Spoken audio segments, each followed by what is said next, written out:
He's at a baseball game today. Yep, his son. Yeah, they're in a baseball tournament. Yancey County, I forget exactly where. Cane Creek, Cane River, something like that. Yeah, but they're in tournament for end of season, so it's bittersweet. He wants it to be over, so if they lose, it's done. At the same time, he wants his son to win, but You don't want it to. You don't want it to go be over until it's over. he's sick of having to leave every day at 2 o'clock and show up at 6:30.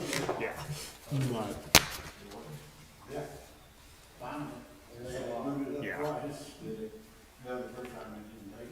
But nonetheless, it's almost over for him. So.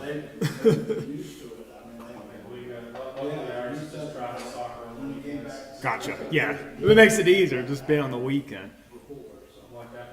But I've already switched everything over. I just gotta need to deal with that guy that's 3/4. So is he using the special bats? You'll have to ask him.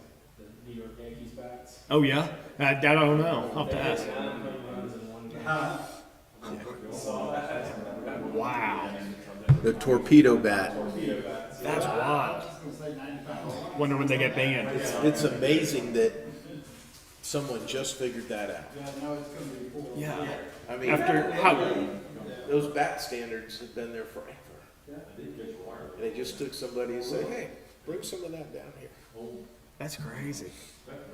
Yeah, every 9 home runs. It's insane in one game. Yeah, they'll be banned. Yeah, I was gonna say it'll get banned. Yeah, yeah. Well, you look at NFL with the tush push, and I saw that they delayed that on their ruling or whatever today. So, Yeah. Oh, nice. yeah.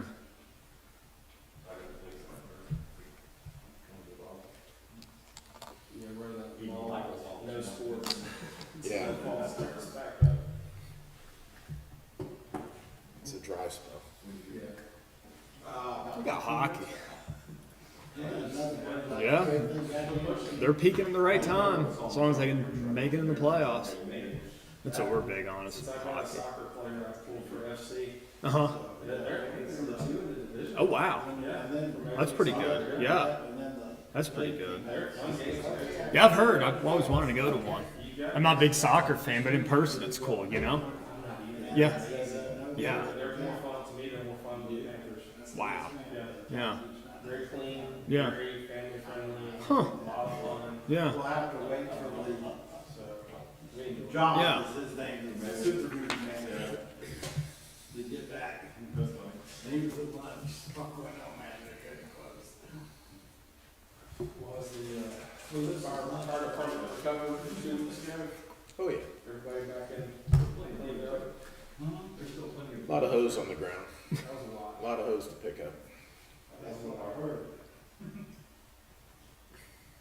I still blew away with an 8-inch line, which I'll drop, That's a 5. or 5, but Yeah. like 8 well, I'm still trying to rush to get it. That's It's, still a big line. it's big enough. You can't move it when it's full of water.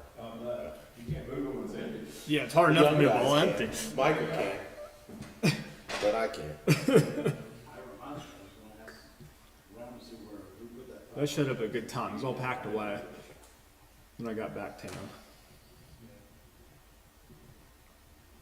I wasn't sure there was enough on 301 to get there. They have enough. They had enough. That's good. Is that pretty standard on most trucks? To have that big of a hose? No, typically it's a much smaller 3-inch line. We've been carrying 5-inch for a long time because up here you're by yourself and water is always a problem. So you might as well put the big stuff down. Yeah. It's just hard to handle. Hard to handle, and then when it gets full of water, you can't move it. Then you have to drain it, then it freezes. Very true. So what unit are you in? I'm in one.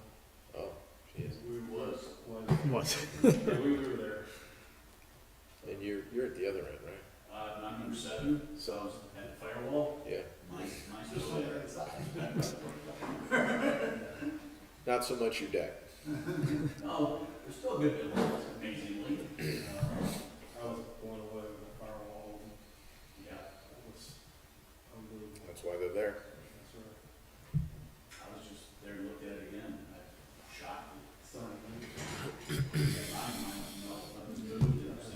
All right, you ready, Emily? Riley, you ready? I'm ready on this. Let's get started. I'll call the minimum housing hearing to order. It's Tuesday, April 1st, 2025, 2 p.m. Just before I call the staff to provide their information, this is a code-required hearing where the building department presents their facts to require that the building be inhabitable. And so what will happen is staff will present to me their findings, their reasoning for making the decision. You'll have an opportunity to speak, whatever you'd like me to consider. And then by the end of the meeting, unless it's really out of the ordinary, I'll render a decision. We'll put that in writing and submit that to all concerned parties. So we are transmitting this on YouTube so other property owners and interested citizens can view it as well. So with that, I'll ask Michael Holland to present your evidence. Yes, sir. Thank you, Bob.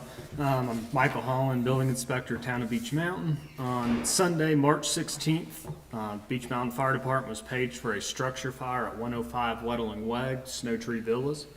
The fire damaged or destroyed the entirety of units number 1 through number 6 and damaged units number 7 through number 12. Moderate damage occurred to the exterior of unit number 7 and number 8 on their rear deck railings and supports.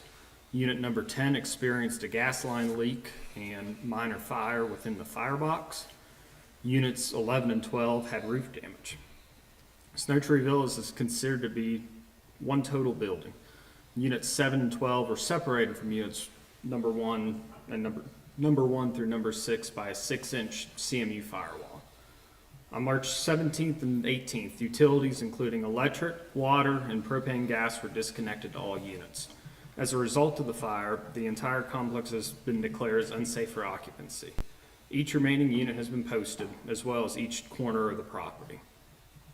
In regards to Town of Beech Mountain Code of Ordinances, Chapter 153, Minimum Housing Code, the Planning Inspection staff has found the following conditions present at Snow Tree Villas. No potable water in all units, and that references 15307B2. No electricity for all units, and that references 15307B4. Failing structural members, in particular the deck supports and the current unknown condition of the firewall, that's 153.07B5. Unsafe or exposed wiring throughout the entire remaining building due to the presumed energization of the building during the fire, that's 153.07B7. Presence of uncontained combustible solids and gases, and that's from both the debris remaining from the fire and the open gas line in Unit 10. It's 153.07B9, and then damage to the roof throughout the remaining structure, 153.08D3. And based on these conditions, the planning inspection staff has found the building to be unfit for human occupancy. And that concludes my report. Okay. Anything from the public? That's you guys. I need your name, address, if you would, please, for the record, and come up to the microphone. And you're on camera, so smile. So, my name's Keith Whipple. Permanent address 3095 Greenwood Drive, Denver, North Carolina. And the address in question, or we're dealing with today, is 105 Wedling Weg, unit number 7, Beech Mountain, North Carolina. Want to just introduce myself today as one of the board members. Kevin McTeer is also here as one of the board members. First, just wanted to say thank you to the fire department that showed up. Just wanted to say thank you to them. Gentleman back here was very helpful to me. The kindness, the first thing that I showed up before I even parked my car at 10 a.m. in the morning was a woman standing there as one of the fighters and apologized and said, sorry for your loss. I've never met her before in my life. So just wanted to say thank you to the fire department. Secondly, just wanted to say, Kevin has a prepared speech to lay out everything that we have going on. But I just wanted to say that Kevin and I, being the board members, and we are relatively local, will probably be your point people on this. Our goal right now, and we know things can change, is to have this building rebuilt within 18 to 24 months. And that is after we've consulted with the insurance company, engineering company, and so forth. So that's really the extent of my communication this afternoon, and look forward to working with the town of Beech Mountain to make our plan a reality. Thank you. Thank you. And we are sorry for your loss. Thank you. My name's Kevin McTier. I'm the president of the Snow Tree Villas POA. My address is 164 Windwalker Court in Boone, North Carolina. I'm here to represent all the unit owners for what we've been through. The events of the past 2 weeks have been a real whirlwind, a terrifying ordeal that I and many of you will never forget. As you know, the recent fire that swept through Snow Tree Villas has left us shaken and has taken away a place of warmth, laughter, and cherished memories. Standing here, I'm overwhelmed with a mix of grief, relief, and profound gratitude. Grief for the loss of property, for the disruption to our lives, and for the feeling of safety that has been temporarily shattered. Relief that, miraculously, no lives were lost. And gratitude, immense gratitude, for the extraordinary outpouring of support that has surrounded the Snow Tree Villas family. Thank you, Beech Mountain. To the incredible Beech Mountain Fire Department and all the responding agencies, thank you. Your swift action, your bravery, and unwavering commitment prevented even greater devastation to the other units and to the rest of the mountain. To Trey DeWolf, man, what a kid. Your bravery and fast action saved my family's lives and our friend Crystal's life. We are forever in your debt. To Beech Mountain Police Department, thank you for protecting us and sheltering us during the fire. You are all true heroes, and we are eternally grateful for your service. Now, Snow Tree Villas board members have been working very diligently since the fire with Travelers Insurance. We met on site last week with Travelers fire investigators and their adjuster. We're not aware yet of when the structural engineer will visit the site from Travelers. It is our understanding the Travelers investigation will take approximately 3 weeks to complete. Their current intention, is what Keith said, is to rebuild units 1 through 6 with repairs and updates to the remaining units. Currently, Travelers Insurance has authorized the board to start the process of contracting with the design team and for debris removal. The board is meeting with a design team that was preferred by Travelers tomorrow, and we are hopeful to have a contract with them in the next week.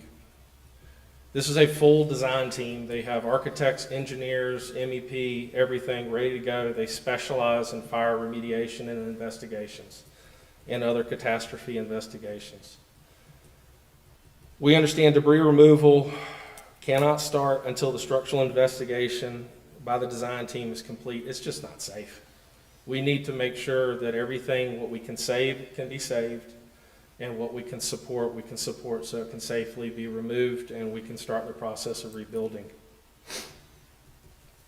In the meantime, the board is reaching out to qualified contractors for proposals and debris removal. Again, we can't just hire any kind of contractor. I want to make sure that when we hire, they know what they're getting into and that they have the insurance requirements set by Travelers to be able to handle the job. Our individual unit owners have contacted their respective insurance agencies for the interiors of their units. In association with the notices from the town, the board has closed the property to all unit owners unless it is for insurance purposes or to retrieve their personal property. We have directed the unit owners to contact Michael Holland to notify the town when they need access to the property, so y'all know we're here. This fire has been a stark reminder to the vulnerabilities we all face here, nestled in this beautiful mountain environment. Condos, especially, can pose unique fire safety challenges. And I'm asking that it is now time to take this experience to review safety protocols up here. I am respectfully asking the town to review ordinances associated with condominiums and other multifamily properties concerning the use of propane tanks. One major lesson we all learned from this fire is that it is easier and safer to deal with one or two large propane tanks that are centrally located versus a dozen or more spread out throughout the back of a building. You guys can get to the tanks faster. Shut them down before this happens. Please review that. See if there's anything the town can do. I don't want this to happen to other units up here. In addition, I am respectfully asking the town to review power line locations and to help the owners relocate or bury the lines that are in direct conflict with the life safety of exiting a building. At 5:30 a.m. just 2 weeks ago, my family was trapped. We had a raging fire behind us and a down power line in front of us, right outside running parallel to all the front steps. I don't want anybody up here to ever feel that way again, that you're trapped, that you have to think and figure out a way to get out of here. We need those blinds relocated, and we need your help. We need to figure out what we got to do. We have a long road ahead, a road of rebuilding, of healing, and of coming to terms with what has happened. But I know that together we will emerge stronger. We will rebuild our building, and we will restore a sense of security, and we will continue to cherish the unique and special community we all share up here on Beach Mountain. Thank you. Thank you for your compassion, your strength, and your unwavering support. Thank you to those brave firemen for doing what they did up here. Thank you. All right, well, thank you. So let me just, with what's been said, I would like to have a conversation with both of you offline that's not part of this hearing. So most of your comments aren't really attributable to the function of the hearing. But I certainly, as soon as we end the hearing, I'd like to have a conversation with you. So the purpose of the hearing is the first step of the town determining that the building is unsafe for human habitation. And that really is the part and parcel of this hearing. And the way the ordinance is set up is so that the town can't come to your place of residence for some arguably arbitrary reason and say you can't live there anymore. It may be a condominium, maybe a single family home.